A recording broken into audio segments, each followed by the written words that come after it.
India in the days of Great Depression. The Great Depression of 1929 had a disastrous impact on British trade and business. Disastrous impact means negative impact on the British trade and business. What happened during that time? Foreign investment was declined, mainly in the heavy industry sectors. Heavy industry sectors means steel, iron and steel industries, railway industries. This under comes under the heavy industry sector. In that one, foreign countries also, what they did there, they invested in that one, but everything it was stopped as it is. Britain transmitted the effects of depression to its colonies. For that purpose, Britain, what it did, it transmitted the effects of the depression to its colonies. Colonies means where are that Britain country where it occupied all the over the world. That alone we are calling as a colonies. The India also one of the colony of the Britain country. Okay, bilateral trade treaties between Britain and the member states of the British Empire were signed at an economic summit in Ottawa in 1932. In 1932, Ottawa, in that place, one conference it was held on the economic policy. There, what they asked to do there, they asked to sign us, not only Indian country, but all the colony country, they should sign in the agreement. For what purpose? Purpose they asked for that one means the bilateral trade. Bilateral trade means you know already the export and import. That means the trade between only the two countries.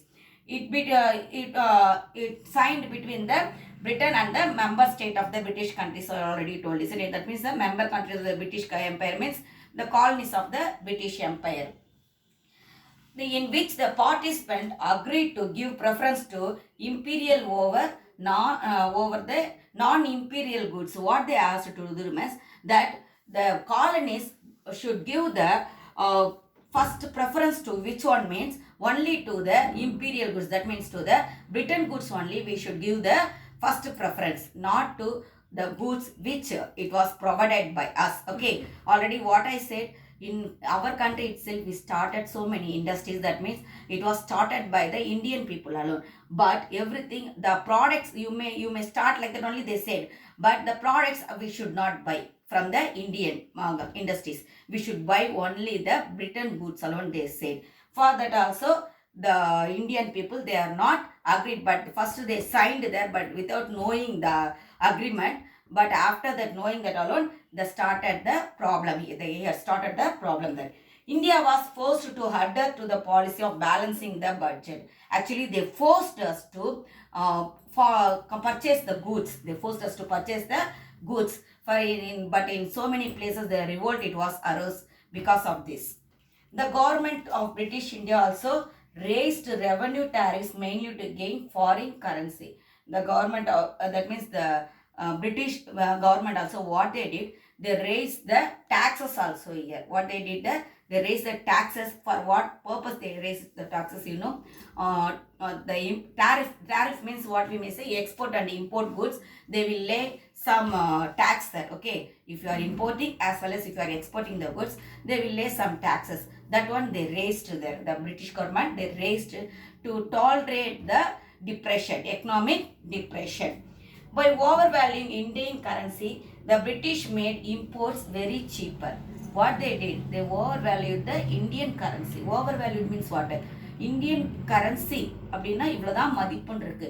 But what they did, they given the more value for the Indian currency and they made the import things very cheaper there. Okay, எப்பவுமே import பண்றோம்னா நம்ம என்ன பண்ணோம், நிறைய மணி கொடுத்து தான் ஒரு பொருளாங்க we will buy that. But what they did, they overvalued our currency, Indian currency, and made that import goods everything as a cheaper. Importing means what? We are purchasing from some other country. That is called as a import. The currency exchange policy full tension between the colonial government and its subject. There was so much of the tension between the government as well as the the provincial government. Provincial government means state government. Central government and state government, some confusion only it happened. Well, already I told central government means here which one is the central government? Only the British government, only the central government. State government, the Indian people, they themselves ruled the Indian provinces, but everyone, they were under the British control. Next we will move on to the impact of depression on Indian agriculture. The Great Depression also dealt a death blow to Indian agriculture as well as the Indian manufacturing sector. Both it was only we faced the very loss alone in the agriculture as well as in the Indian manufacturing sector. I am not talking about the Britain manufacturing sector, Indian manufacturing sector. Both it faced the loss alone. The value of farm produced very less. The volume, that means the agriculture, what are the production we given, that was, it was very less, but the rent it remained as it is same. That means the farmer what they should pay for the rent, land rent, it remained as it is in the same condition. If you are getting more production alone, we may give the rent also more there, isn't it? But the production it was very less, but the rent it was too high. They can't, the peasants they can't able to bear that one. In terms of prices of agriculture products, commodities, the obligation of the farmers to the state double. The terms of agriculture commodities, what are they given, what they did, they doubled that prices. Okay, the farmers what they asked, actually they kept on obligation alone. That means they are not, they can't able to give the much production. What they said that, what are the production we are giving, just you double the value of that production only, they asked the farmers, they asked to the government. But whether they will accept for that one, no, they won't accept. Farmers as well as Indian manufacturer therefore had to sell their gold and silver reserves to subject, because they are not accepted for that purpose. What they did, the farmers, what are the gold and silvers they had there, they should, what they did there, they are forced to sell that gold and silver to the subject means to their higher authorities. They sold it out.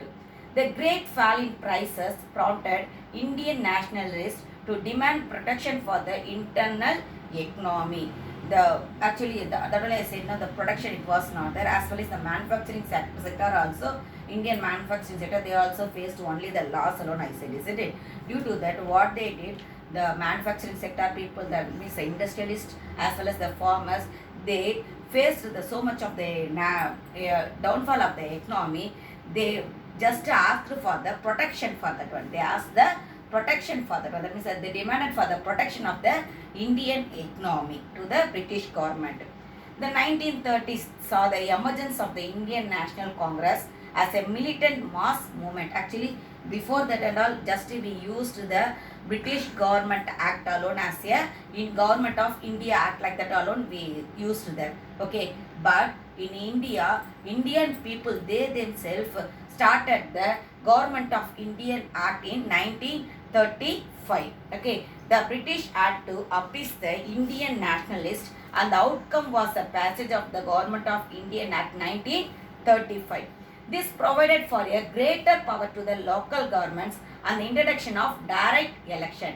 Up to that, they are not conducted the direct election. What they did, whom they like, the British people whom they like, that people alone they chosen as the minister. For that people alone, whom they like, that people only will appear on the election, and we should appoint them. That means we should vote for them. Like that only it was there. But after the Government of Indian Act 1935, the direct elections it was held to choose our leaders.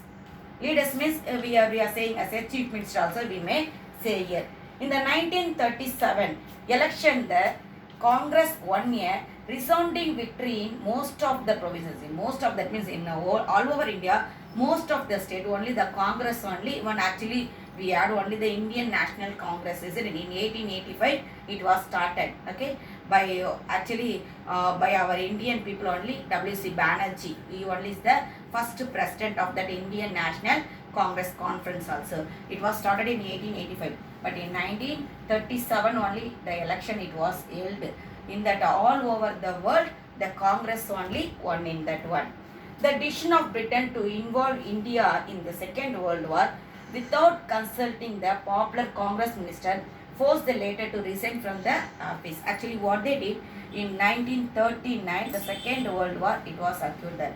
What the British government they did, without asking the permission with the Congress minister, they forced our army, and what they did, they forced our army to participate in the Second World War for the purpose of the Britain government. Okay, not for our government we fought there, only for the Britain government only.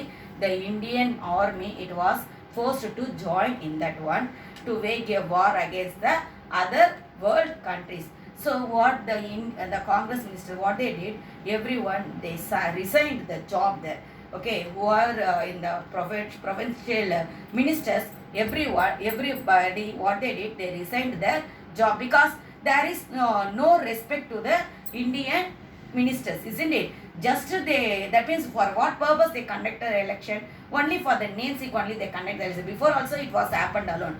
There also the Indian people, they are not got any opportunity to do their work their own, isn't it? Same like that only after 1935 Act also it happened. In 1937 they conducted the election, but within the 2 years, without asking the permission of the Congress leader, what they did, they forced the people to join in the Second World War. Okay, children.